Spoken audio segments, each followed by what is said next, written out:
ظفر اللہ جمالی صاحب اور یہی پرائم منسٹر بنیں گے، ٹھیک، دیر ہو یا سویر ہو. اور انہوں نے جو یہ باتیں کی ہیں بڑی لاجیکل ہیں کہ بھئی میں ان کے بارے میں برج بننے کے لیے تیار ہوں. آپ کے حالات بہتر کر سکتے ہیں، حالات آپ کو خود ٹھیک کرنے ہوں گے، لیکن بحیثیت پرائم منسٹر آپ کو مجھ سے کوئی شکایت نہیں ہوگی. تو سناٹا تھا لندن میں، اچھا، میں جب یہ گفتگو کر رہا تھا بتا رہا تھا، اور یہ اسی وقت میں اٹھ کے ٹیبل سے اٹھ کے باہر بات کر رہا تھا لان میں اچھا، کہ جلدی سے بتاؤں گے کہ صورتحال. جب خاموشی تھی تو میں نے کہا کہ کیا میں ظفر اللہ جمالی صاحب کو وزیر اعظم بننے کی مبارکباد دے دوں، کیونکہ ہمارے ہی ووٹوں سے بننا تھا. اچھا، تو وہاں سے کہا گیا یس ڈن، جی، مشترکہ فیصلہ ہو گیا. میں جب مڑا تو میں نے دیکھا کہ وہ جو سلائڈنگ ڈور تھے اچھا، شیشے، سب کھانا چھوڑ کے نا وہاں مجھے دیکھ رہے تھے. پھر لان میں کھڑا ہوا باتیں کر رہا تھا. تو میں نے آ کے ان کو مبارکباد دی تھی ظفر اللہ جمالی صاحب کو. جی، ایکسیلنسی پرائم منسٹر آپ کو. اچھا، اور وہی لمحے کہ 2 منٹ کے بعد پھر اناؤنس ہو گیا تھا پارٹی کے اندر. پھر ظفر اللہ جمالی صاحب نے اس بات کا بڑا خیال رکھا. پھر اس وقت کی اسٹیبلشمنٹ نے اس بات کا بڑا خیال رکھا. جو کمٹمنٹ تھے وہ پورے کیے. کوئی کمٹمنٹ ناجائز اور ذاتی نہیں تھے، ہم نے ڈیلیور کیا اس دور میں. ایم کیو ایم نے ایک ایک کونے میں جا کے کام کیا. صرف یہی کام نہیں کیا بلکہ پنجاب میں کام کیا، کے پی کے میں کام کیا، بلوچستان میں کام کیا، سینیٹ کے فنڈ سے کام کیا، گلگت بلتستان میں کام کیا. وہاں کی جھیل کے معاملات اتنے خراب ہو گئے تھے تو ایم کیو ایم نے کشمیر میں جا کے کام کیا. ہم نے ساری جگہ کام کیا تھا. ہم نے تو بہت زبردست ٹیک آف کیا ہوا تھا، اور سبھی لوگ خوش تھے. کوئی ایسی چیزیں نہیں تھی. یہ ہے ان باتوں کا جواب کہ اگر کسی نے ہمارے ساتھ معاہدہ کیا تو ہم نے اس کی پاسداری کی.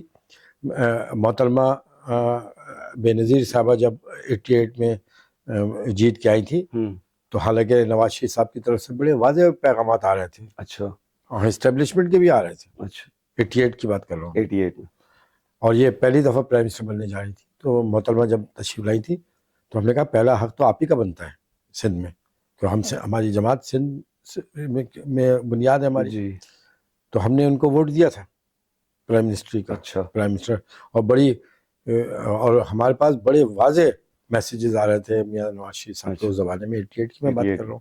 اس کے بعد دوبارہ پھر ہوا، پھر پریسیڈنٹ کا ووٹ دیا، فالو لغاری صاحب کا دیا، پھر پرائم منسٹر کا دیا.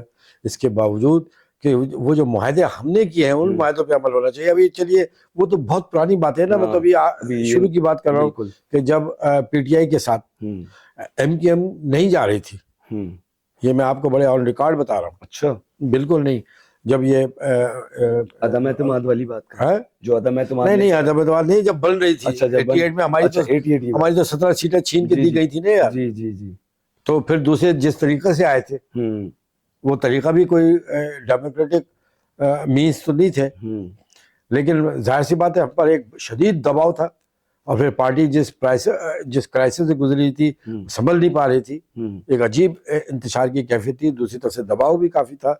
تیسری طرف سے یہ تھا کہ ایک ڈیموکریٹک پروسیس ہے، شاید یہ نئے لوگ آ رہے ہیں یہ کچھ ڈیلیور کر جائیں، یہ معاہدہ کر رہے ہیں. پھر پرائم منسٹر بھی یہاں سے جیت رہا ہے، پریسیڈنٹ بھی یہاں سے جیت رہا ہے. نکھٹو نکما پریسیڈنٹ بھی یہاں سے جیت کے گیا. 4 سال تک بیٹھ کے موج کرتے رہے. کارلس عثمان کے ساتھ تصویریں کھنچواتے رہے. ان کو یہ نہیں ہوا کہ لیاری اور اورنگی ٹاؤن اور لیاقت آباد میں پانی کے مسائل کو دیکھ لیتے. پرائم منسٹر ان کے 15 ایم این ایز تھے میرا خیال ہے کراچی کے اندر. وہی پرائم منسٹر اور پریسیڈنٹ تو یہاں سے جیت کے گئے تھے نا. اور پھر پرائم منسٹر تو خیر یہاں سے ریزائن بھی کر دیا. وہ تو پھر آتے ہی نہیں تھے، ان کا تو مزاج ہی نہیں تھا یہاں کا. لیکن پریسیڈنٹ صاحب تو یہی سے تھے، یہی کے تھے نا. بالکل. تو بات یہ ہے کہ ہم جیسے لوگ ایم ڈی واٹر بورڈ کو فون کر دیتے ہیں تو 2 گلیوں میں اور 4 گلیوں میں تو کم از کم پانی آ جاتا ہے. پریسیڈنٹ بیٹھا ہوا وہاں پہ 4 برس تک 5 برس موج مستی کرتے رہے. اچھا جملے ان کے سنیے. جس کو دیکھو یار اس ملک کا سب سے بڑا دانشور بنا ہوا ہے. 2 نئے جملے کسی بھی تھکے ہوئے مغرب کے اور ویسٹ کے دانشور کے سن لیے. وہ انہوں نے اپنے منہ مبارک سے ادا کر کے یہ ثابت کرنے کی کوشش کرتے ہیں کہ ہم دانشور ہیں اور دانش کی دال کا بھی نہیں جن کو نہیں پتہ ہو. ہمارے ملک کی بدقسمتی یہ ہے کہ بھٹو صاحب کے زمانے میں 22 خاندان تھے، ایوب خان کے زمانے میں 22 خاندان، لیکن وہ براہ راست حکومتی لوٹ کھسوٹ میں نہیں تھے، ان کے اپنے کاروبار 22 خاندان جو تھے. اور پاکستان دنیا کے ملکوں کو، جرمنی جیسے ملکوں کو قرضے دیتا تھا. وہ 22 خاندان 1200 خاندان میں تبدیل ہو گئے آج. پھر ان کی اولادیں باہر سے پڑھ کے آئیں، تو پڑھ کے یہ نہیں ہے کہ کچھ بہتری کے کام کرنے، بلکہ یہ کرنا ہے کہ اور کس طریقے سے اس کو لوٹا جائے اور کھسوڑا جائے اور پکڑا ہی نہ دیا جا سکے. تو یہی بات میں اسٹیبلشمنٹ سے بھی کہتا رہا ہوں، ہر صاحب اختیار سے کہتا رہا ہوں، ہر جگہ بولتا رہا ہوں، اپنی نظم و غزلوں میں بولتا رہا ہوں، تقاریر میں بولتا رہا ہوں کہ پاکستان میں اس 70 برس میں جتنا کھایا گیا ہے، جتنا لوٹا گیا ہے، اگر اس کا 30% لگا دیتے اور 70% کھا جاتے تب بھی پاکستان کی یہ حالت نہیں ہوتی جو آج ہے. پاکستان دیوالیہ کسی صورت میں ہو نہیں سکتا، اس کا اتنا پوٹینشل ہے یہاں پر. یہاں کی پاکستانی نیشن محنتی نیشن ہے، بڑے شارپ مائنڈیڈ ہے. یہ پتہ ہے یہ ڈفر قسم کی نیشن نہیں ہے. جی بالکل. اور پھر یہ 2-3 کروڑ والے افراد کی نیشن نہیں ہے، بلکہ یہ 25 کروڑ 26 کروڑ کی اتنی بڑی اسٹرینتھ کے ساتھ ہے اس سب کانٹیننٹ میں. تو موقع ذرا ملے تو آپ دیکھیے آگے نکل سکتی ہے. تو بات یہ ہے کہ وہ اگر پروین شاکر کا شعر مجھے صحیح یاد ہے کہ دل عجب شہر کے ہر در ہو کھلا جس کا، دل عجب شہر کے ہر در ہو کھلا جس کا، ہر مسافر اسے ہر سمت سے برباد کرے. تو میرے اس پاکستان کو تو ہر حکمران نے تباہ. اور آپ فرمائشیں دیکھیے کیا ہے کہ میں تمہارا لیڈر ہوں، مجھے ووٹ دو، مجھے پرائم منسٹر بناؤ، پھر میں تمہارے لیے کام کروں گا. اور پھر پرائم منسٹر بننے کے بعد حلیم اور نہاری کھانے کے لیے جہازوں کو مڑوا کے پیرس کے ہوٹلوں تک پہنچ جاتے ہیں لوگ. بالکل ایسا ہی. بات یہ ہے کہ اس میں ان کا قصور نہیں ہے، ان کو تھوڑی میں مورد الزام ٹھہرا رہا ہوں کہ وہ جہاز مڑوا کے چلے جاتے ہیں، کوئی کھانے پینے کے لیے چلے جاتا ہے، کوئی عیاشیاں کر. وہ مورد الزام نہیں، مورد الزام ہے پاکستان کی قوم، عوام. جی بالکل ایسا ہی. مطلب ہے کہ اتنا شعور جانتے ہیں کہ وہ کینڈیڈیٹ کو اچھی طرح پہچانتے بھی ہیں، لیکن اس کے باوجود ان کو جا کے ووٹ ڈالتے ہیں جو ہاتھ ملانا پسند نہیں کرتے 5 برس. ٹھیک ہے.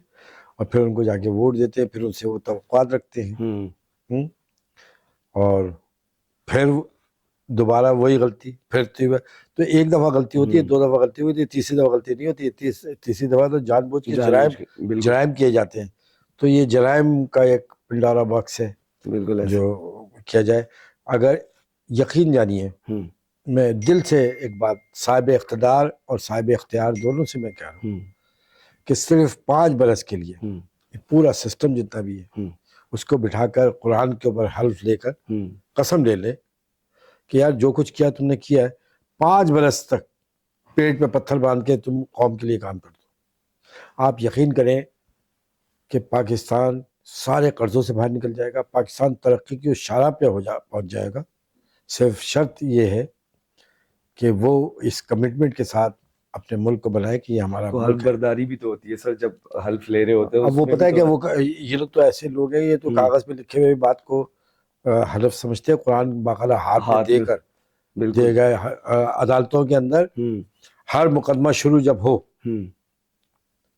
تو جج صاحب تو سب کا حلف لیتے ہیں. بالکل. ہر مقدمے پہ وہ قرآن پر ہاتھ رکھ کے کہیں کہ میں جو بھی فیصلہ کروں گا اللہ کے خوف خدا کے ساتھ، حب رسول کے ساتھ کروں گا اور اپنی بہترین صلاحیتوں کے ساتھ.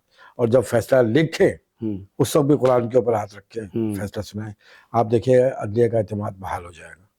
اس وقت تو صورتحال ایسی ہے کہ آپ تو ایک وحشت زدہ ماحول میں رہ رہے ہیں، ایک خوف کے ماحول میں رہ رہے ہیں. یہ خوف من حیث القوم کی بات کر رہا ہوں میں، کہ آپ دیکھیں کہ دنیا کہاں سے کہاں بڑھتی چلی جا رہی ہے. ہم 25 کروڑ کی نیشن کو لے کر ہم تو ایسا لگ رہا ہے کہ اس چلتے ہوئے اس پورے ماحول میں ہم کسی ایک جگہ ڈمپ ہو کے رہ گئے, رک کے بیٹھ گئے, اور بالکل قومیں آگے بڑھتی آگے چلی ہیں. بڑھتی جا رہی ہے. ایسا ہی ہے روب بھائی. آپ کے دور میں جب آپ اقتدار میں تھے تو آپ کے دور میں منشیات کے خلاف بہت بڑا آپریشن ہوا. اس ٹائم پہ آپ کی عملے نے 6,000 کلو چرس برآمد کری, وہ تو عام ہے. اب آپ یہ دیکھیں روب بھائی, آپ کے جانے کے بعد سے کہ کیا کالجز, کیا یونیورسٹیز, ہر بندہ بچہ 14 سال کا 15 سال کا آئس اور چرس کے نشے میں لگا ہوا ہے. تو یہ کہاں جا رہے ہیں ہم لوگ, کس سم جا رہے ہیں, میرے سمجھ سے باہر ہے. ایکسائز اینڈ ٹیکسیشن کا منسٹر تھا, آپ نے جی مجھے جی یاد دلایا. جی 6,000 کلو نہیں, یہ تو ایک ایپیسوڈ تھا. اچھا 6,000 کلو گرام منشیات ایک کنٹینر کے ذریعے پکڑی جی. گئی تھی. بینرز بھی لگے آپ کے بینر دور لگے میں, تھے, جی ہاں, اور وہ منشیات بہت سے بڑا, پاک کرو. جی ہاں. جی میں ایک برس تقریباً ایکسائز اینڈ ٹیکسیشن کا منسٹر تھا. ٹھیک. 19.5 ٹن منشیات پورے سندھ سے پکڑی گئی تھی. اچھا, 19.5 ٹن منشیات. یہ بھی آپ کہیں گئے ہوئے تھے سندھ میں, اندرون سندھ میں, یہ وہاں پر آپ نے جی ہاں. سارا ماجرا اپنی آنکھوں سے دیکھا, جی ہاں. ذرا اس کے بارے میں بتائیں روب بھائی. تو وہاں پہ اس زمانے میں جس وقت منسٹر وزیر تھا اس کا, تو میں اندرون سندھ جب وزٹ پہ گیا تو لوگوں نے, میں نے دیکھا کہ سینکڑوں عورتیں جمع ہو جاتی تھی. اچھا. اور میں سمجھتا تھا کہ وہ مطالبہ کرے گی کہ ہمیں نوکری دو, ہمارا یہ مسئلہ ہے, ہمارا وہ مسئلہ ہے, لیکن وہ ایک مطالبہ کر رہی تھی کہ اللہ کے واسطے منشیات سے ہمیں بچاؤ. اچھا. تو اچھا, میری چونکہ ساری زندگی ان کے بلڈ میں یہ چیز شامل, وہ اکتا چکی تھی, آپ کا مقصد کہنے کا یہ, پریشان آ گئے تھے, تنگ آ گئی کہ تھی. چھوٹے چھوٹے پرچون کی دکان پہ, پان بیڑی کی دکان کے اوپر منشیات ملتی تھی. اس کو تو چھوڑے, جتنے بھی یہ مزار آپ کو نظر آتے ہیں سندھ کے اندر یا پاکستان میں جہاں پہ بھی, سب سے زیادہ منشیات اور چرس اور افیم تو وہیں پی جاتی تھی. جی جی بالکل ہے نا. اور وہیں پہ آپ دیکھیں کہ جب یہ لوگ ناچ اور گانا کر رہے ہوتے ہیں, جی کود بالکل کرتے ہیں, تو وہ سب چرسی افیم, باقاعدہ وہ پورے ایک حقے والا سسٹم بنا ہوا. افیم جی جی بالکل. پھر جیلوں کے اندر یہ ساری چیزیں. تو میں نے آ کے میٹنگ کال کی, میں نے کہا بتاؤ. تو مجھے جب پتہ چلا تو پھر میں نے باقاعدہ ایک مہم چلائی تھی, اور وہ بڑا بیک فائر ہوا میرے اوپر. اچھا. میرے پہ اتنا دباؤ تھا کہ میں آپ کو بتا نہیں سکتا, اتنا شدید دباؤ. یہ دباؤ بڑھتے بڑھتے یا تو دباؤ دینے والے لوگ کون تھے؟ وہ چھوڑے, دباؤ دینے والے وہی لوگ. آپ کیا سمجھتے ہیں منشیات کا جو نیٹ ورک ہے, یہ ورلڈ وائڈ ہے, جو مطلب ورلڈ وائڈ ہے, بالکل ایسا ہی. ان کے ہاتھ بہت بڑے ہیں, اور صرف لوکلی نہیں, نیشنلی انٹرنیشنلی بھی. ہاں, تو یعنی آپ پہ بہت پریشر تھا اس وقت. ہاں, لیکن میں تو ایک لمحے کے لیے بھی نہیں لیتا تھا. جس دن میں نے استعفیٰ دیا تھا نا, جی, جب پارٹی نے مجھ سے استعفیٰ مانگا تھا, جی, تو رات کو استعفیٰ ہوا تھا. ٹھیک ہے. اس سے ایک رات پہلے نارتھ ناز آباد میں ایک مکان پہ چھاپا مارا تھا, جس میں سے 40 اور 45 کلو کے قریب افیم تھی یا ہیروئن تھی جو پکڑی گئی. اچھا. تو 2 خبریں لگی تھی ایک ساتھ. اچھا. جنگ اخبار میں ایک میں تھا کہ رؤف صدیقی نے ایکسائز اینڈ ٹیکسیشن سے استعفیٰ دے دیا, اور دوسری طرف یہ تھا کہ 40 کلو ہیروئن پکڑی گئی ہے. تو لوگ کنفیوز ہو گئے تھے اس معاملے میں کہ کیا اس وجہ سے استعفیٰ دیا تھا یا اس وجہ سے. بڑے واقعات تھے. پھر جب ایز اے ہوم منسٹر پھر میں نے اس وقت بھی یہ کارروائی جاری رکھی تھی. بہت. ابھی میں اگر کبھی جانا ہوتا ہے میرا ڈیفینس کی طرف, تو خاص کر میں دیکھتا ہوں کہ سائڈوں میں لگائیں گی یہ گاڑیاں, اور لڑکیاں اس کے اندر آئس, کرسٹال اور چرس جیسے نشے کا. یہ تصور بھی نہیں ہو سکتا تھا اس زمانے میں میرے وقت میں. آپ کو پتہ ہے بالکل ایسا. یہ جتنے بھی موالی تھے نا, یہ اپنی ہی باباؤں کے مزار پہ جا کے بددعا دیتے تھے میرے لیے. اچھا. کہ بھائی اس وزیر کو ہٹاؤ, یہ تو چرس مہنگی ہو گئی. جیل میں قیدی رونا شروع کر دیا تھا انہوں نے کہ چرس اور افیم مہنگی ہو گئی تھی. لیکن یہ تو روکنا پڑے گا. اگر یہ قوم, اگر آج کا نوجوان اس میں گرلس کالجز میں, گرلس کالجز تو بہت دور کی بات ہے, 9th اور 10th اور 7th اور 6th کے بچے یہاں پہ جگہ جو چائے خانے کھلے ہوئے نا, پہلے تو نہیں ہوتے تھے, پہلے تو وہاں پہ آپ جا کے دیکھیں, یعنی سیکنڈری اسکول کے بچے وہ باقاعدہ شیشہ لیے ہوئے اور ہاں بالکل ویب چل رہا ہے آج کل, وہ نام آ گیا, وہ لے کے الگ الیکٹرانک پی مشینز رہے. آ گئی. تو اس کو تو بن حاصل قوم روکنا پڑے گا. یہ ٹیچنگ پریچنگ اور یہ اس کام میں جو سب سے بڑا فیلئر رہا ہے وہ علماء کا رہا ہے, علماء کرام کا, شاعر کا, دانشور کا. دیکھیے قومیں کبھی بھی حکومتیں نہیں بناتی ہیں, قومیں بناتا ہے اس قوم کا شاعر, ادیب, قلم کار اور علماء خاص طور پہ, جن کے پاس 5 وقت کا لاؤڈ اسپیکر ہاتھ میں ہے اور ان کی بات سنی جاتی ہے نا.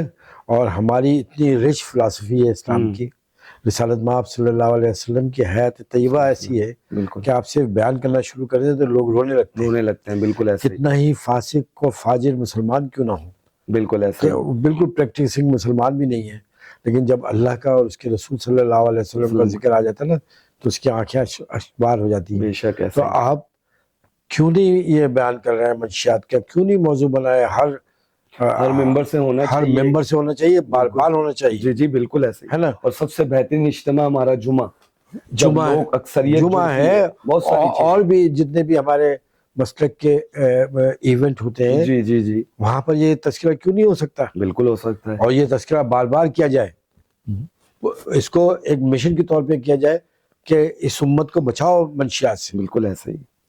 منشیات سے تو رؤف بھائی دیکھیں ایسے ہی بچ سکتے ہیں نا کہ ہم ان منشیات فروشوں کو پکڑیں. جب وہ پکڑے جائیں گے تو یہ آٹومیٹکلی عام جو لوگ لے کر بیٹھے.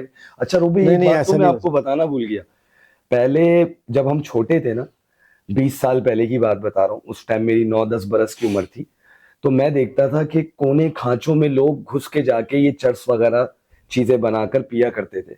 اب اتنا کامن ہو چکی ہے یہ چیز کہ وہ 4 لوگوں میں بیٹھا ہوا ہے, اس کے برابر بھی 4 نہ پینے والے لوگ بیٹھے ہیں, اور ان کے سامنے وہ پی رہا ہے, وہ کہہ رہا ہے کامن ہے یہ چیز, اتنی آسانی سے کہہ رہا ہے کامن ہے یہ چیز. دیکھیے ایسے یہ اس طریقے سے نہیں ہوگا. مثال کے طور پہ یہ ایک موبائل ہے نا جی, یہ ابھی میں پوری مارکیٹ سے خرید لوں تو یہ دگنی تعداد میں آ جائے گی, کیونکہ اس کی مارکیٹ ویلیو بڑھ گئی ہے, لوگ خرید رہے ہیں. ٹھیک ہے, سمجھ گیا. ٹھیک ہے. منشیات فروش سے کہیں زیادہ ہے کہ یہ منشیات جہاں سے آ رہی ہے, اس کی اگر فیکٹری کو میں بند کر دوں, اس کی اگر فیکٹری بند ہو جائے گی تو یہ خود بہ خود بند ہو جائے گی. مسئلہ یہ ہے کہ منشیات کے باغات یا سندھ کے اندر تو مجھے نظر نہیں آتے افیم کے, ٹھیک ہے, مجھے کے پی کے میں بھی نظر سائڈ سے آتی ہے, علاقہ غیر میں بھی نظر نہیں آتی. جی ایسا ہی.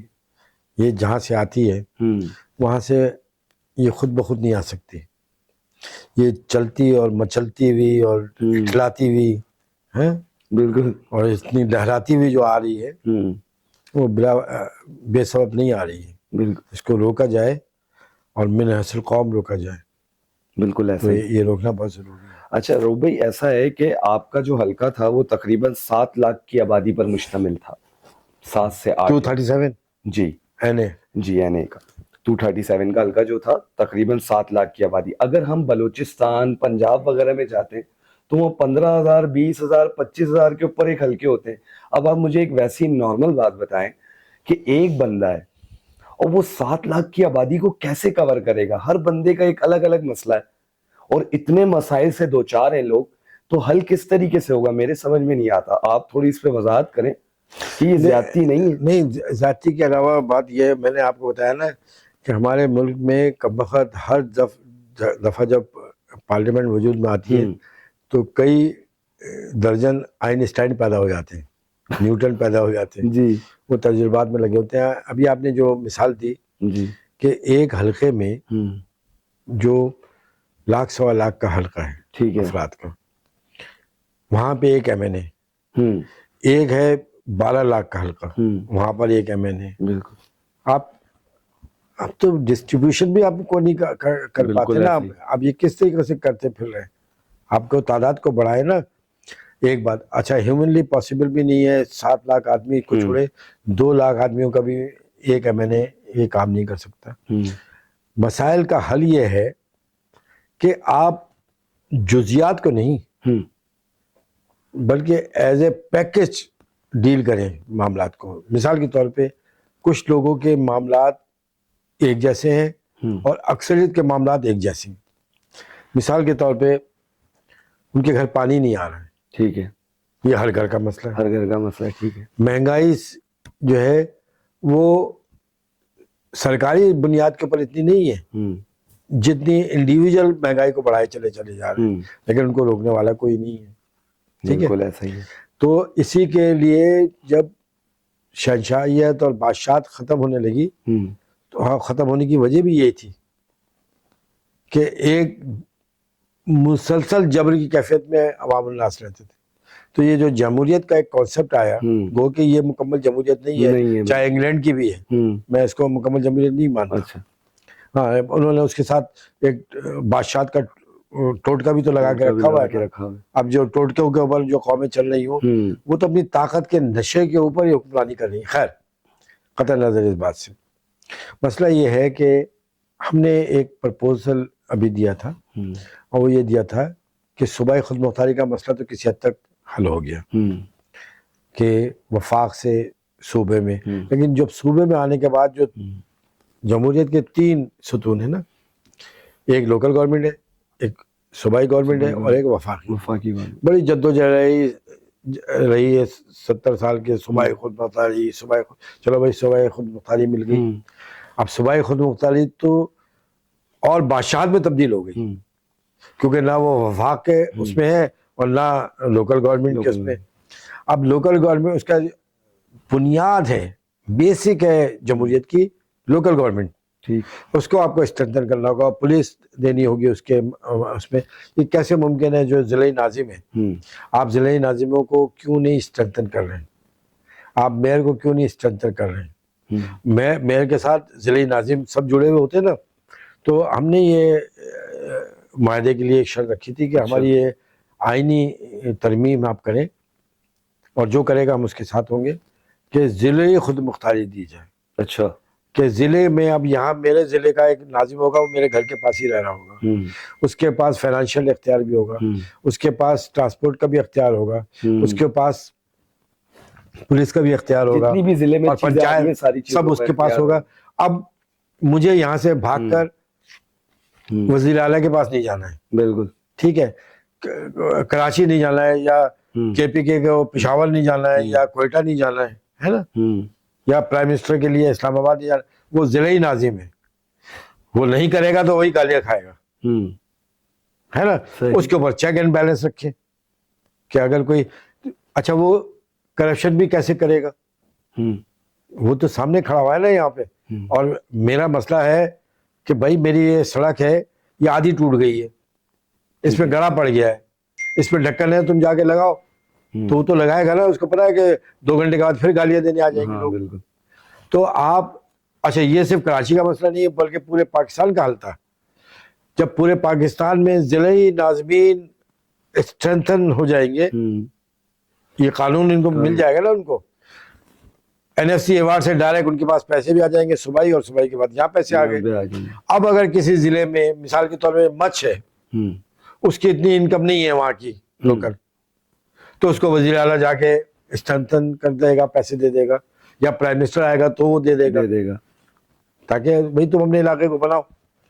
پھر MPA سفارش کروا کے لے آئے گا. MPA MNA کا کام تھوڑی ہے ندی نالے بناتا پھرے، بالکل ایسا ہی ہے. مطلب عجیب و غریب. لیکن یہ صرف رشوت کے لیے ہے. MPA MNA کی جو اب آپ دیکھیں کہ فوری طور پہ فنڈ ریلیز ہوں گے ہر دفعہ، جیسے الیکشن ختم ہوتے تو ٹھکا ٹھک فنڈ ریلیز ہوتے ہیں تعمیراتی کام کے لیے. وہ تعمیراتی کام سے کہیں زیادہ یہ ہوتا ہے کہ آپ نے جو الیکشن لڑ کے آئے ہیں، جیت کے آئے ہیں، جو پیسہ خرچ کیا وہ پیسہ پورا کر لیں. ٹکٹ بھی جو یہ 1200 خاندان میں نے آپ کو بتایا نا. بالکل. تو یہ ایک انقلاب کی ضرورت ہے، ایک ایسا انقلاب جو گریجولی آئے. میں خونی انقلاب کا کبھی بھی قائل نہیں رہا ہوں. خونی انقلاب جب آتا ہے تو وہ ایک اور خونی انقلاب جنم دیتا ہے جو کچھ عرصے کے بعد آتا ہے نا. یہ جتنے بھی انقلابات آئے ہیں اس کے نتائج بھی آپ دیکھیے. مطلب ہے لوگ یہ تو سمجھ رہے ہوتے ہیں کہ اس انقلاب نے بادشاہت کو تو ختم کیا، لیکن انہوں نے نہیں دیکھا کہ اس صورت میں جو اسٹیٹ ہے وہ اتنی پاورفل ہو گئی کہ اس نے بھوکا مار دیا ہے. 2 کروڑ لوگوں کو بھوکا مارا ہے. بالکل ایسا ہی سسٹم 70 سال نے ان نظاموں کو دیکھا ہے نا. بالکل ایسا ہی ہے. اچھا اگر ابھی اسٹیٹ الطاف حسین صاحب کو ہیلو کی اجازت دے دیتی ہے تو MQM پاکستان پھر کہاں ہے؟ یہ تو اگر ایک سوچ لیا جائے 1 منٹ کے لیے، اگر ہم تصور کر لیں، یہ اگر ہو نہیں سکتا یہ، کیونکہ وجہ یہ ہے نا کہ یہ فیصلہ کرنا ہے عدالت کا کام ہے، یہ فیصلہ کرنا ہے اسٹیبلشمنٹ کا کام ہے نا. مثال کے طور پہ ابھی 9 مئی کو عمران خان صاحب نے بھی تو کیا نا، جو بھی کیا وہ بھی جیل میں ہے نا. بات یہ ہے کہ چیزیں، اچھا یہی کوئی اگر کراچی ڈومیسائل ہوتا تو اس کے ساتھ کیا ہوتا؟ وہ جیل میں بھی نہیں ہوتا شاید. نہیں تو ہم نے تو دیکھا ہے نا یار 1992 کو کیا ہوا تھا، ہم نے کوئی سچن گلیشر تو نہیں مانگ لیا. جی بالکل ایسا ہی. ہاں مسئلہ یہ ہے کہ آپریشن تو ایم کیو ایم کی تاریخ میں لکھے ہوئے، کبھی 92 آپریشن ہوتا ہے، کبھی 2007-8 والا. نہیں، اس کے بیچ میں بھی کئی دفعہ ہوا ہے. اچھا جب نواز شریف کا دور آیا تبھی آپریشن ہوئے؟ نہیں، پیس پارٹی کے دور میں بھی ہوا اور زیادہ ہوا. اس دفعہ بھی جو ہوا، اس دفعہ جو سب سے زیادہ بینیفیشری رہی ایم کیو ایم پہ آپریشن کے اوپر، تو وہ تو پاکستان پیس پارٹی کو اس کا پولیٹیکل بھی فائدہ ہوا، ایڈمنسٹریٹو بھی ہوا، کہ وہ ایم کیو ایم بکھری بھی تھی. ابھی تک کوئی آپ کے جو کارکنان ہیں وہ لاپتہ ہیں کچھ؟ ہاں لاپتہ بھی ہیں، تو ابھی گرفتار بھی ان کے ساتھ معاملات طے نہیں پائے؟ اب وہ ہماری ایک مذاکراتی کمیٹی ہے، وہی جا کے بات کرتی ہے، میرا تو اس سے کوئی عمل دخل ہے نہیں. روب بھائی اس میں کوئی ایسے لوگ بٹھائے نا جو بات کر سکیں صحیح مذاکرات کے لیے، مطلب جیسے آپ جیسے ایلیجیبل لوگ ہیں، مصطفیٰ کمال جیسے صاحب ایسے ایلیجیبل لوگ ہیں جو بات کر سکیں. یہ لوگ بات کرتے ہیں، کافی زیادہ تعداد تو بازیاب ہوئی ہے، اپنے گھروں کو آ گئے، اور باقی بھی 2016 کے درمیان میں مصطفیٰ کمال صاحب کافی لوگوں کو لے کر آئے. اس میں بھی نہیں، ابھی بھی لے کے آئے. اچھا ابھی بھی، ہاں ابھی الیکشن سے چند دنوں پہلے بھی لوگ آ بھی رہے ہیں، آہستہ آہستہ آ رہے ہیں. مسئلہ سارا یہ ہے کہ ان کو یہ باور کرانا پڑتا ہے نا کہ، اور ہمارے جو موقف ہے وہ یہ ہے کہ اگر وہ کرمنل ہے تو آپ ان کو سامنے لائیے، عدالت میں لے جائیے، عدالت ان کو فیصلہ دے. بالکل تب غائب ہو جائے، یہ پتہ بھی نہیں چلے پھر تو. اچھا ایک بات یہ ہوتی ہے کہ اس کا فائدہ بھی نہیں ہوتا معاشرے میں، اس کا نقصان ہی ہوتا ہے، کیونکہ وہ مظلوم بن جاتا ہے. اگر وہ آپ کی نظر میں واقعتاً اور حقیقتاً کرمنل ہے اور کرائم میں کمٹ کیا ہوا ہے، تو آپ اس کو لا کے عدالت میں پیش کریں اور پھر عدالت اس کو فیصلہ دے. اس کا امپیکٹ پھر معاشرے میں بھی آتا ہے. اور پھر حکمرانی، دیکھیے حکمرانی عدل سے چلتی ہے، عدالت سے چلتی ہے. اگر آپ کی عدالت مضبوط ہے، آپ کی عدالت انصاف کر رہی ہے، تو آپ کی حکمرانی ساری چیزوں کا تعلق عدل و انصاف سے. اور یہی بات میں نے کہی کہ عدالت عدل و انصاف کی ہماری حالت یہ ہے کہ لاکھوں کیس ہمارے پینڈنگ ہے. تو میں نے اس پہ ایک مشورہ بھی دیا تھا کہ ہمارا عدالتی انفراسٹرکچر تو موجود ہے نا، session court, high court, supreme court, ان کی بلڈنگز موجود ہیں. آپ 3 بجے آف ہو جاتا ہے، آپ اس کو 2 شفٹوں میں کر دیں. فی الحال 2 شفٹوں میں کر دیں. ججز کی تعداد کو آپ بڑھا دیں. ایک جج، ہاؤ از پاسبل کہ ایک جج 50 کیسوں کا ایک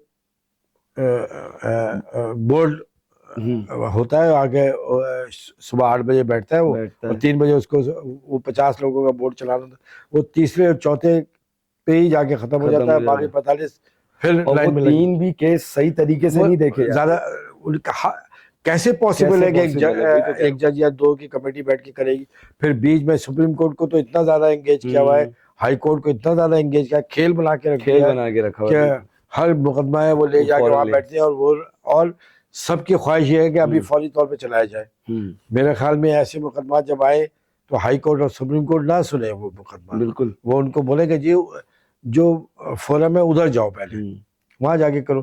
تو متنازع بنانے کی بات ہے. تو میں نے یہ بات کہی کہ عدالتوں کو جو ہے اسٹرینتھن کرنے کی بڑی ضرورت ہے. اچھا روب بھائی یہ بتائیں، KKF خدمت خلق فاؤنڈیشن، وہ میں سمجھتا ہوں اس دور میں الطاف حسین صاحب کی خدمت کے لیے بنایا گیا تھا یہ ادارہ. ابھی اس وقت کہاں ہے وہ ادارہ؟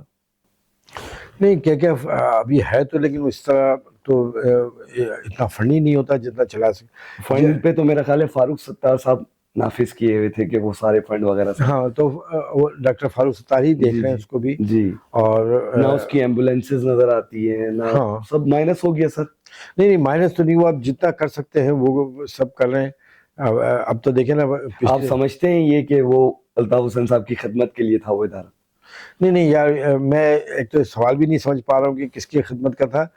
یہ MKM کا ایک ادارہ تھا اور عوام کی خدمت کے اس لیے ٹائم تھا. ایم کیو ایم کے ساتھی تھے نا الطاف حسین صاحب. نہیں میں اس کو اس طرح نہیں, پوری M Q M ji middle class اور لوئر مڈل کلاس کی جماعت تھی. ٹھیک ہے. ٹھیک ہے نا, اور اس کے اندر سب کے اپنے اپنے فنکشن ہوتے, اور ظاہر بات ہے کہ کسی کا زیادہ تھا, بہت زیادہ تھا, کسی کا تھوڑا کم تھا. اب جیسے خدمت خلق فاؤنڈیشن ہے وہ آج بھی موجود ہے, آج بھی جو ممکن ہو فنڈ سکتا ہے صحیح طریقے سے نہ ہونے کی وجہ سے کام نہ ہونا. پہلے تو لوگ بڑھ چڑھ کے دیتے تھے, جب آپ جب حکمرانی اور حکومت ہی آپ کے خلاف ہو جائے, جب اسٹیبلشمنٹ ہی آپ کے خلاف ہو جائے. میں اس قطع نظر اس بات کہ ہماری کیا غلطیاں تھیں یا غلطیاں نہیں تھیں, ہماری بھی غلطیاں تھیں, سب سے ہوتی ہیں نہیں, بہت زیادہ بھی غلطیاں ہوتی ہیں, بہت کم بھی ہوتی ہیں, لیکن ظاہر سی بات ہے کہ جب اسٹیبلشمنٹ پیچھے ہوتی ہے, مطلب ہے کہ فریڈم تو وہیں سے ملے گا نا آپ کو کام کرنے کا. بالکل, ورنہ تو ایک ڈی سی آپ کو ایک چھوٹی کارنر میٹنگ نہ کرنے دے, ہے نا. صحیح. تو کافی رکاوٹیں رہتی ہیں, اور اس میں بہت ساری غلطیاں بھی تھیں, وہ غلطیاں بھی ٹھیک ہو جانی چاہیے اور ہو رہی ہیں. روب بھائی آپ کی ماشاءاللہ شادی ہو گئی ہے اور بڑی دیر سے ہوئی ہے, اس کا کیا راز ہے؟ کیا سیاست کی سرگرمیوں میں اتنا مصروف تھے کہ شادی کرنے کا وقت نہیں ملا؟ ہاں, یہ اصل میں تو ایمان ہو ایک بات کہوں کہ میں تو فرام فرسٹ ڈے سے ایم کیو ایم کے مڈل کلاس اور لوئر مڈل کلاس, میرا خاندانی بیک گراؤنڈ بھی جاگیرداروں اور وڈیروں کے خلاف جدوجہد کا تھا. اچھا, کون سے سن میں آپ ایم کیو میں آئے؟ میں آیا تھا 88 میں. 88. اور میں تو سعودی عرب میں تھا, میں تو یہاں پہ نہیں آیا, میں نے سیاست ہی سعودی عرب میں کی. اچھا. ہاں, میں تو پوری زندگی وہیں گزری ہے. صحیح. وہاں سے میں آیا ہوا تھا تو میں یہاں پہ, لیکن میں آپ کو بتاؤں تو ہمارے خاندان میں ہمارا ننیال, ہمارا ددیا سب انقلابی لوگ تھے. اچھا, لیفٹسٹ, ہے نا. تو ایم کیو ایم جو تھی یہ مڈل کلاس کی جماعت تھی, اور پھر بالکل ایسی تھا اور جدوجہد تھی. تو میں فرسٹ ڈے سے ایک نوبل کاز کے لیے, میں تو الیکشن بھی نہیں لڑتا تھا, یہ پوری پارٹی اچھی طرح جانتی ہے. اچھا. میں نے کبھی ٹکٹ نہیں مانگا, مجھے کہا جاتا تھا لڑنے کے لیے, میں الیکشن نہیں لڑتا تھا. اچھا. مجھے سینٹ کے لیے, مجھے صوبائی کے لیے, اس کے لیے میں نے تو پھر حرم میں جا کے محبان پاکستان میں وہاں اوورسیز کو پہلا چیف آرگنائزر تھا. اچھا. میں حرم میں جا کے دعائیں مانگتا تھا کہ اللہ میں یہ کام نہیں کر سکتا ہے, میں نے ایم پی, کیونکہ میں رک نہیں سکتا, میں اگر فلور پہ کھڑا ہوں گا تو میں بہت سی جگہ پہ پالیسی کو ٹو نہیں کر سکتا تھا, اس لیے میں منع کرتا تھا. یہ تو 2002 میں پھر یہ ہوا کہ میں کب تک اپنی ہی پارٹی کے لوگوں پہ تنقید کرتا رہوں گا. اب مطلب 10 سال کا ایک آپریشن گزرا ہے اور عوام بالکل مایوسی کا شکار تھی. اب اس کے اندر ایک راستے کھل رہے تھے, تو مجھے کہا گیا تو میں پھر آ گیا. تو قومی اسمبلی اور صوبائی اسمبلی سے مجھے ٹکٹ دیا گیا. میں دونوں جگہ سے جیت گیا تھا. پھر میں نے وہ ظفر اللہ جمالی تو واقعہ بتایا, تو میں نے پارٹی کے اندر میں نے پلٹ کے نہیں دیکھا, کیونکہ اتنا رات دن بعض اوقات تو میں کہتا تھا کہ دن 24 گھنٹے کا کیوں ہے, 48 گھنٹے کا کیوں. اچھا. اور میرے ہزاروں ساتھی جانتے ہیں, ان کی آنکھوں کے سامنے زندگی میں نے گزاری. پھر شادی کا خیال تو تصور ہی نہیں تھا. پھر اتنے طوفان, اتنی جدوجہد, میں آپ کو کیا بتاؤں. میری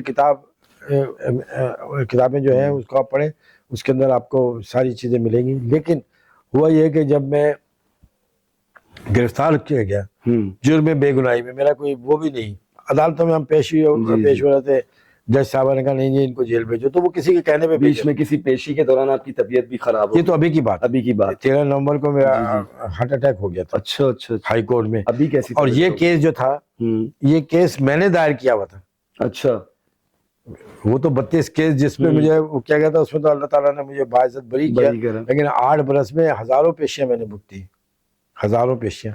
مجھے آفر کی گئی کہ آپ سعودی عرب جا رہے ہیں, آپ رک جائیں, اچھا 2-3 سال میں حالات ٹھیک ہو جائیں گے تو آپ آ جائے گا. میں نے کہا بات یہ کہ میں نے اس صوبے پہ, اس ملک میں 15 سال تک 12 سال تک میں نے حکمرانی کی ہے, میں لوگوں کو چھوڑ کے بھاگ جاؤں, میرا سوال ہی پیدا نہیں ہوتا, میں فیس کروں گا اس کو. اور میں نے فیس کی. یہ مقدمہ جو تھا جس میں اٹیک ہوا تھا, میرے پہ ایک نے الزام لگایا تھا, تو وہ ویڈیو چلائی جا رہی تھی, تو میں نے اس کو چیلنج کیا تھا کورٹ کے اندر. اچھا. تو وہاں پھر میں یہ اٹیک ہو گیا تھا. تو اچھا وہ صاحب بیچارے جنہوں نے مجھ پہ الزام لگایا تھا وہ مر چکے تھے. اچھا. تو میں کورٹ میں یہ گیا تھا کہ آپ یہ جو انہوں نے بیان دیا ہے, اب وہ ایک پیشی پہ نہیں آئے زندگی بھر, کئی برس سے یہ کیس چل رہا تھا. تو میں نے کہا اس کو میں وائنڈ اپ کر لوں.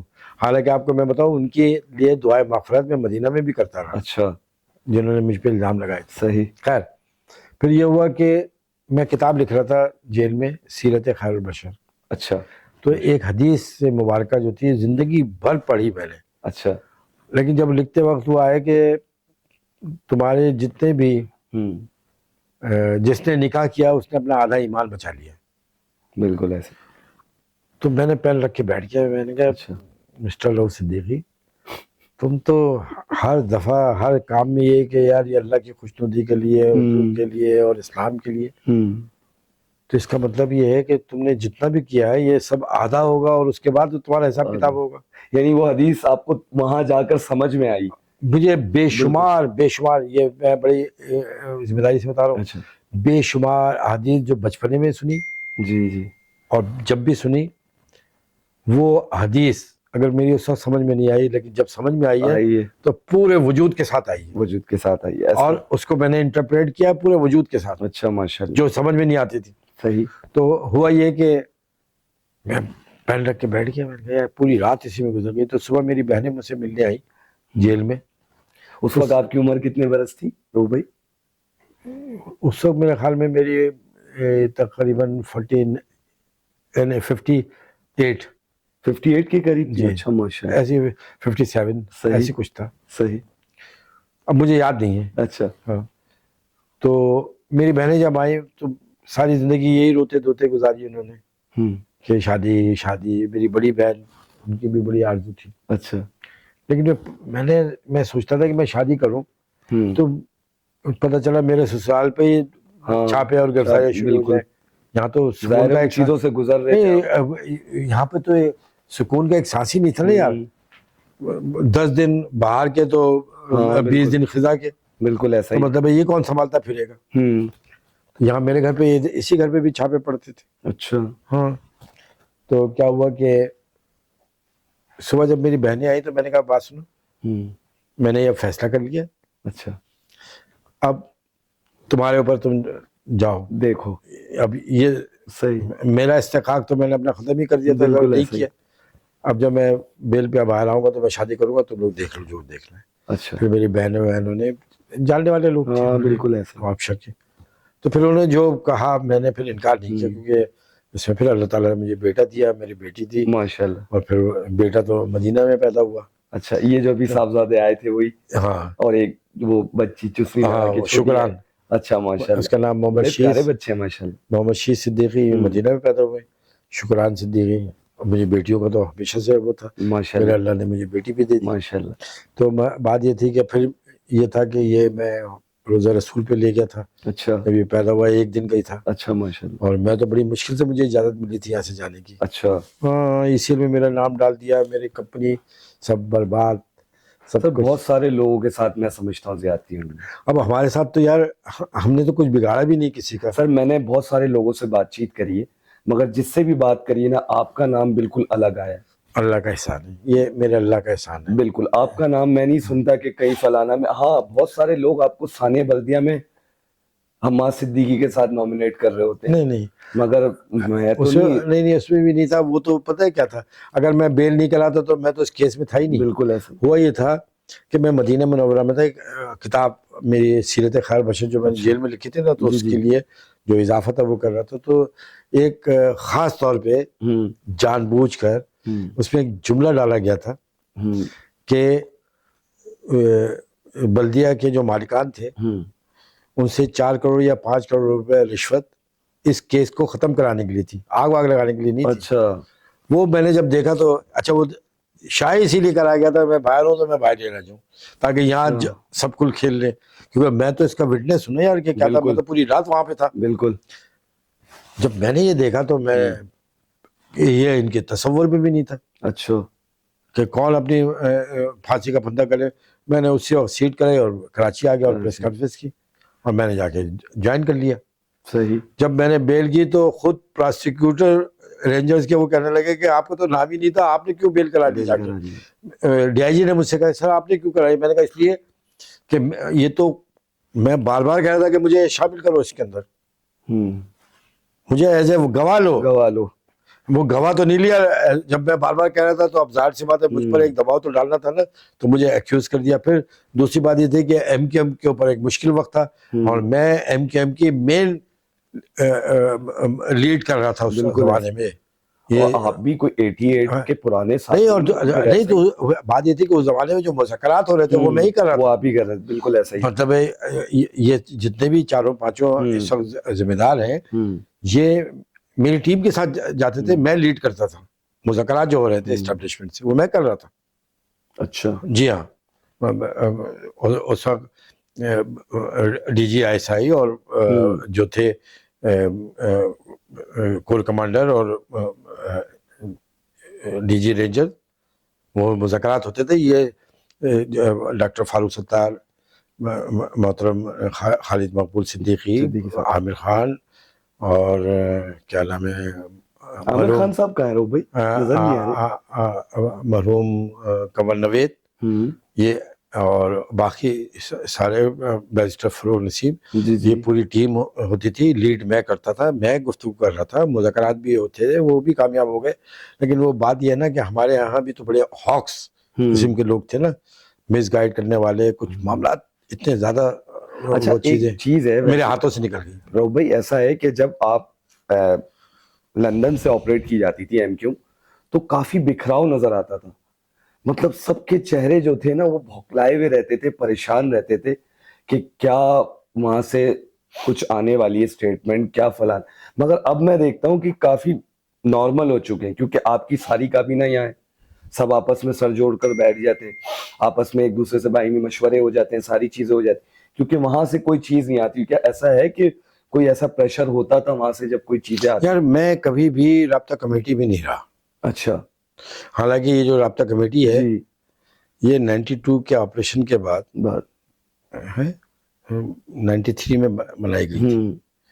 ان بنانے والے 5 لوگوں میں ایک میں بھی تھا. اچھا, لیکن میں رابطہ کمیٹی کا کبھی بھی ممبر نہیں رہا. مجھے کہا جاتا تھا, مجھے کنوینرشپ کے لیے کہا گیا, میں نے وہ ریفیوز کیا. ڈپٹی کنوینر کے لیے کہا گیا, میں رابطہ کمیٹی میں کبھی رہی نہیں, کبھی نہیں رہا میں. اور یہ بھی جو رابطہ کمیٹی میں تھا وہ یہ تھا کہ میں جیل میں تھا, اور یہ 22 اگست ہوا تو پھر جو رابطہ کمیٹی یہاں موجود تھی, چونکہ میں یہاں پہ لیڈ کرتا تھا تو انہوں نے میرا نام رابطہ کمیٹی میں ڈال دیا. جب یہ جیل میں مجھ سے ملنے آئے کنور نوید وغیرہ, میں نے کہا یار میرا نام کیوں ڈال دیا آپ نے رابطہ کمیٹی میں, میں تو اس فورم پہ کبھی بھی نہیں رہا, میں خود نہیں رہا. مجھے کہا جاتا جو کام مجھے کرنا ہے وہ میں کرنا ہے. مجھے میڈل تھوڑی چاہیے تھے یار, صحیح بات ہے, جو ہیلپ جو ہو سکتی. تو میں یہ ایک بات کہوں کہ ایم کیو ایم کے ساتھ ہزاروں لوگوں کے شہیدوں کا لہو وابستہ ہے. اس پہ ہزارہ گھر جو ہے وہ چھاپے اور گرفتاریوں میں تباہ و برباد ہوئے, ہزاروں نوجوان شہید ہوئے.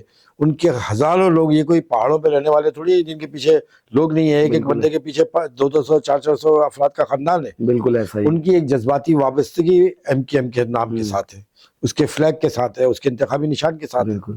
ٹھیک ہے نا, تو مسئلہ یہ ہے. اور پھر میڈل کلاس کی جماعت ہے. بالکل ایسا ہی. تو میں یہ سمجھتا ہوں, ایمان ہوں, میں یہ بات سمجھتا ہوں کہ یہی فلسفہ پاکستان کی بقا اور سلامتی کا ہے کہ مڈل کلاس اور لوئر مڈل کلاس کو آپ اقتدار کے سنگھاسن پہ بٹھائے, یہی مسائل کو حل کریں گے. ایک شخص جو مسئلہ جو جس کیفے سے گزرے ہی نہیں ہے وہ آپ کا مسئلہ کیسے حل کرے گا؟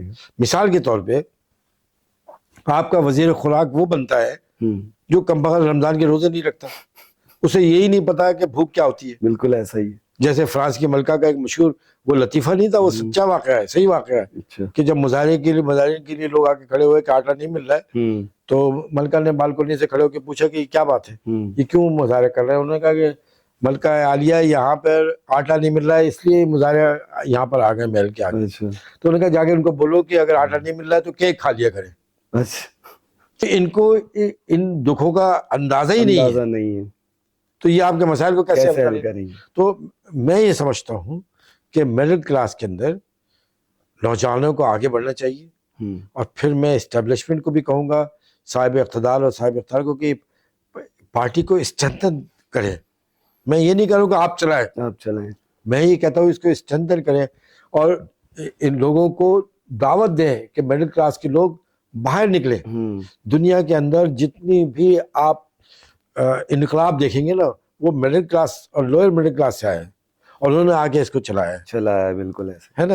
اس 70ویں یہ جو 70 سال پچھلے گزر گئے ہیں جس میں اتنے بڑے بڑے انقلابات آپ کمیونسٹ اور لیفٹسٹ انقلابات کو دیکھیں یا آپ وہ انقلاب اٹھا کے دیکھیں جو اسلامی بنیاد پہ وہ سب کے سب لوئر مڈل کلاس اور مڈل کلاس سے آئے ہیں. تو اس کا مطلب ہے کہ مسائل کا حل ہی یہ ہے. اس میں جہاں کہیں غلطی کریں وہاں ٹھیک کرتے جائیں. یہ تھوڑی ہے کہ آپ مادر پدر آزاد کر دیں گے جو چاہو کرو. جب آپ یہ کریں گے تو پھر 9 مئی تو ہوگا نا یار. بالکل ایسا ہی. اچھا روب بھائی تھوڑا سا پرسنل ہوتا ہوں آپ سے ایک پرسنل سوال کرتا ہوں. آپ کو غیت غزل لکھنے کا بہت شوق ہے, شاعری لکھنے کا بہت شوق ہے, تو فلموں میں بھی آئی ہیں کوئی آپ کی شاعری وغیرہ, گانوں وغیرہ میں آئی؟ اصل میں بہت سارے گلوکاروں نے, حامد علی خان صاحب نے, اچھا, اور دیگر جو بڑے سنگر ہیں آپ کے انہوں نے, اور گلوکاراؤں نے بھی غزلیں اور گائی ہیں. عمر شریف صاحب نے بھی, عمر شریف صاحب نے بھی, وہ انہوں نے تو پاکستان کے ساری گلوکاروں کے ساتھ مل کے ایک البم بنائی تھی. میں نے ان کو اجازت دی تھی, انہوں نے کہا تھا بنانے کے لیے, تو میں نے کہا آپ کا بہت اچھا تعلق تھا ان کے ساتھ. ظاہر بات ہے وہ جب بھی کہیں سے فارغ ہوتے تھے تو میرے پاس آ جاتے. بالکل ایسا ہی. اور یہاں بیٹھتے تھے, اور وہ بہت اچھے انسان تھے. اللہ تعالیٰ ان کی, اللہ ان کو غریق رحمت کرے. معین اختر صاحب, معین اختر لیجنڈ ہیں ہمارے. ہاں, مطلب ہے کہ وہ ان کا جو پیشہ تھا وہ اپنی جگہ, لیکن اس سے ہٹ کے بھی وہ بہت بڑے انسان تھے, بڑے اچھے انسان تھے. ایسا ہی. تو یعنی آپ نے یہ ساری چیزیں, اچھا آپ کی کتاب جیل میں بھی آپ نے لکھی؟ ہاں, میری تو بہت ساری کتابیں ہیں, اب دل بھی نہیں چاہتا دیکھنے کا. کیوں ایسا؟ اور اس میں 3 آپ کی لکھی ہوئی. جی ہاں, وہ 3 کتابیں میری ایسی ہیں, بس وہ میرے سینے سے لگی ہوئی ہیں. ایک ہے تاریخ بیت اللہ. اچھا, دیکھیں یہ ہے تاریخ بیت اللہ. تاریخ بیت اللہ یہ اپنے موضوع کے اعتبار سے یہ پہلی کتاب ہے. اچھا, بیت اللہ پہ بہت ساری کتابیں لکھی گئی, لیکن اس پہ جو موضوع ہے جی وہ بالکل علیحدہ موضوع ہے. اس پہ کبھی کتاب لکھی نہیں گئی. اچھا, اور اس کے اوپر جو تبصرے ہیں جی وہ باراک اوباما نے, اچھا, وائٹ ہاؤس سے, اس نے خود اپنے دستخطوں کے ساتھ اس نے یہ, اچھا, یہ عربی, اردو, انگلش تینوں زبانوں میں. ہاں, وائٹ ہاؤس سے اس نے. پھر فرانس کے پریسیڈنٹ نے, اچھا, اس نے بھی اس پہ تبصرہ کیا ہے. اچھا, پھر لبنان کے اور تقریباً 65 ممالک کے لوگوں نے اچھا, اس پہ تبصرہ کیا ہے. ماشاءاللہ. یہ تاریخ میں یہ اردو, عربی, انگلش تینوں زبانوں میں. اور پھر دوسری کتاب جو ہے وہ میری سیرت خیر البشر ہے. اگر یہ صحیح آ رہی ہے؟ جی بالکل آ رہی ہوگی. تو یہ جو ہے یہ دنیا کی پہلی کتاب ہے جو 3D کے اوپر ہے.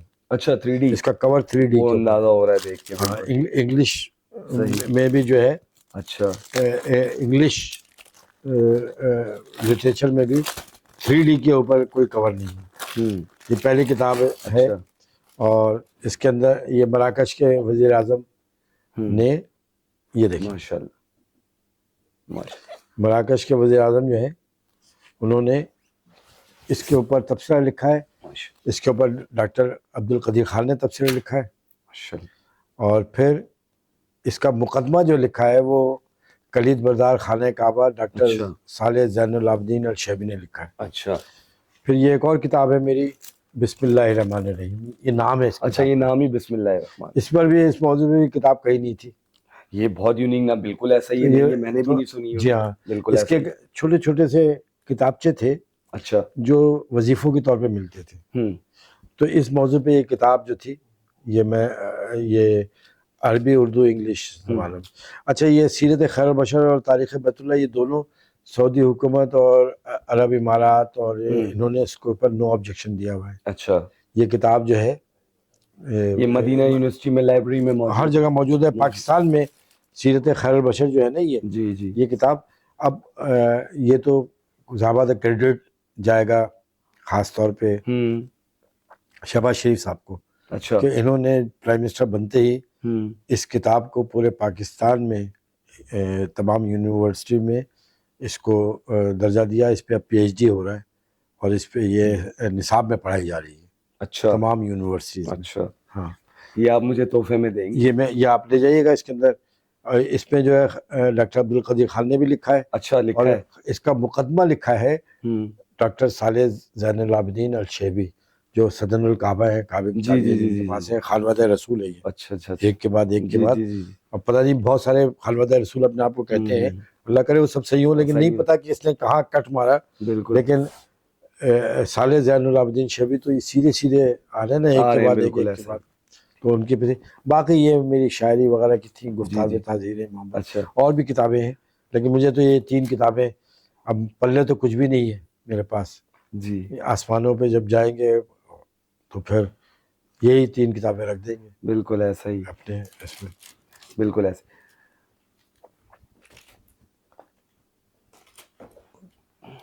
چلیں, بہت شکریہ رؤف بھائی, بہت اچھا لگا مجھے, آپ نے وقت دیا یہ مصروفیت میں سے, اور ہر چیز کو بالکل ایٹ دی اینڈ جا کر کلیئر کیا ہے.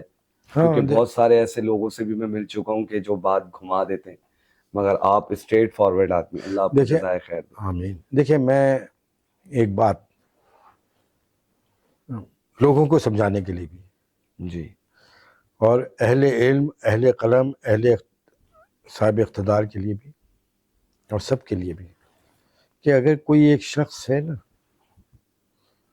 آپ اس کو مکمل ریجیکٹ کیسے کر سکتے ہیں؟ بالکل ہے نا. اگر آپ لوگوں کی خامیوں پہ نظر رکھیں گے تو آپ کو ہر شخص سے نفرت ہو جائے گی, حتیٰ کہ اپنی اولاد سے نفرت ہو جائے گی اگر آپ خامیوں پہ نظر رکھیں گے. لیکن اگر آپ خوبیوں پہ نظر رکھیں گے تو آپ کو ہر ایک سے محبت ہو جائے گی. اور اگر کوئی خرابی کہیں ہے تو آپ کو یہ پتہ ہے کہ یہ خرابی ہے تو اس کو ٹھیک کریں, بالکل, بجائے اس کے کہ آپ بیٹھ کر اس پر تنقید کرتے رہیں. بالکل. اچھا, تنقید برائے اصلاح بھی ہونی چاہیے, وہ الگ چیز ہے. یا تنقید کا تو کوئی سینس ہی نہیں بنتا, میں تو اس بات کو مانتے ہی نہیں ہوں. یہ تو صرف دل پشوری کے لیے, اپنے آپ کو اچھا کرنے کے لیے دوسرے کو اگر آپ نے نشانہ بنانا ہوتا ہے. یہ جتنے بھی بات کرتے ہیں نا, یہ بنیادی طور پر جس بات کی نشاندہی اور تنقید کر رہے ہوتے ہیں, یہ کام خود کیے ہوئے ہوتے ہیں. بالکل ایسا ہی. تو میں تو یہ کہہ رہا ہوں کہ آپ ہر کام کو بہتری کی طرف کیوں نہیں لے کے جاتے, ہر شخص کو اچھا کیوں نہیں سمجھتے آپ؟ ہم جسے بہت برا سمجھ رہے ہوں, ہم خامیوں سے کیوں نوٹ کرتے ہیں ہر شخص کو؟ یہ دیکھو نا, اب مسئلہ یہ ہے کہ اگر کوئی 2-4 مل کے آپ کی خامیوں پہ نظر ڈالتے ہیں تو پھر آپ کہاں کھڑے ہوں گے؟ بالکل ایسا ہی. میں تو خود اپنے بارے میں کہتا ہوں کہ میں آئینے کے سامنے کھڑا ہوتا تھا تو میں تو کہتا تھا کہ آئینہ تو کتنا جھوٹ بولتا ہے, میری حقیقت تو نے ایسی بتائی ہے جیسے مجھ سے اچھا حسین اور جمیل اور بہترین انسان ہی کوئی نہیں ہے. کیا بات ہے. لیکن میرا دشمن تو مجھے بتا رہا ہے کہ میں کتنا خراب انسان, کتنا خراب ہے. میرا وجود اندر سے کیا کہہ رہا ہے. بالکل ایسا کہ ریاکاری, منافقت, جھوٹ, فریب, دھوکہ ہے نا. تو آپ اس کو منیمائز کر سکتے ہیں, اس کو کم کر سکتے ہیں. ایسے آپ غلامی کے اتھاہ اندھیروں میں گھوم جائیں گے اگر آپ کی اپروچ ہی نیگیٹو ہے. بالکل, آپ موقع دیں سب کو, بالکل کام کریں, محنت کریں. یہ ملک آپ کو پتہ ہے جی, ہر مسلمان جو مرے گا پاکستان میں, پاکستانی, روز محشر مدعی کے طور پہ جب وہ 1947 کے 30 لاکھ شہدا کھڑے ہوں گے, وہ مائیں اور بہنیں جن کی عصمتیں لٹی ہیں, وہ نوجوان جن کے سر کٹے ہیں, وہ پورے خاندان جو تباہ برباد ہوں گے, وہ ایک طرف کھڑے ہوں گے, اور ایک ایک شخص جب مسلمان, پاکستانی مسلمان سوال جواب کر رہا ہوگا, اسے سوال جواب کرایا جا رہا ہوگا, تو وہ یہ کہیں گے کہ ہم نے قربانی دی تھی اس وطن کو بنانے کے لیے, اور یہ وہ شخص ہے, اس سے پوچھے کہ ملک برباد کیسے ہوا. تو میں یہ کہہ کے خاموش نہیں رہ سکتا کہ میں کیا کر سکتا تھا. آپ کیسے کہہ سکتے ہیں کہ میں کچھ نہیں کر سکتا؟ آپ کے پاس تو میڈیا ہے, آپ تو 3 کیمرے لے کے چل رہے ہیں. بالکل, آپ تو انقلاب برپا کر سکتے ہیں.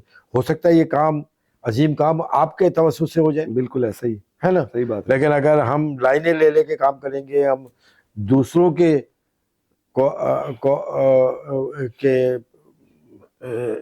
کہے ہوئے جملوں سے متاثر ہو کے پھر ایسے اپنا حصے کا کام آپ کرتے رہیں, باقی فیصلہ اللہ تعالیٰ کرے گا. پہ چھوڑیں. بالکل ایسا ہی. اور اللہ ہی ہے جو